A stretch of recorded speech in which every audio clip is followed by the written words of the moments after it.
Hari ini kami terima voucher daripada Econsave berjam sebanyak 1,000.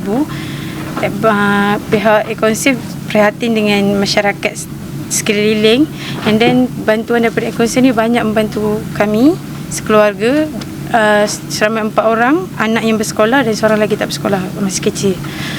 Banyak meringankan beban kami. Terima kasih kepada pihak Econsave yang prihatin dengan masyarakat sekeliling. Barang-barang di sini pun berkualiti dan standard dengan pasaran di luar. Alhamdulillah dapat sertakan baju, kasut, tudung, beg, semua dapat sertakan kat sini. Saya tak kerja, suami je kerja, dia buruh kasar. Kadang-kadang tak ada job, dia buat part time mission rumput.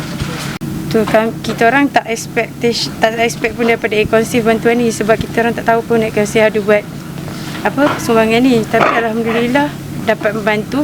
Dan saya harap Econsave dapat membantu lebih ramai orang kat luar sana.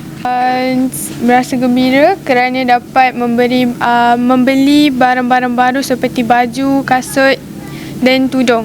Dan saya berjanji akan belajar bersungguh-sungguh untuk membalas budi ibu bapa dan pihak Econsave.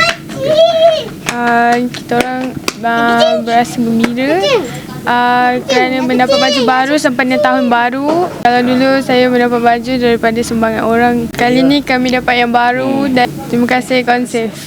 Okay, hari ni kita buat satu bantuan keluarga daripada Manjoy, okay, untuk back to school lah, untuk persediaan sekolah untuk anak-anak mereka. Sebab kita mesti kena tolong masyarakat, sebab masyarakat kan tolong kita balik. So dari keuntungan dari segi itu kita akan untung kepada masyarakat balik. Okey, setakat ni yang kereta-kereta memang dah banyak dah. Untuk start tahun ni baru kita first start. First tahun ni baru first. Sambutan okey. Okey, tiada masalah. So kualiti pun memang okey. Dari segi customer beli datang balik Shopee pun dah tak komen apa, kata bagus jugalah. Okey, pasal dekat ni memang kualiti yang setanding dengan pasal dekat luar lah.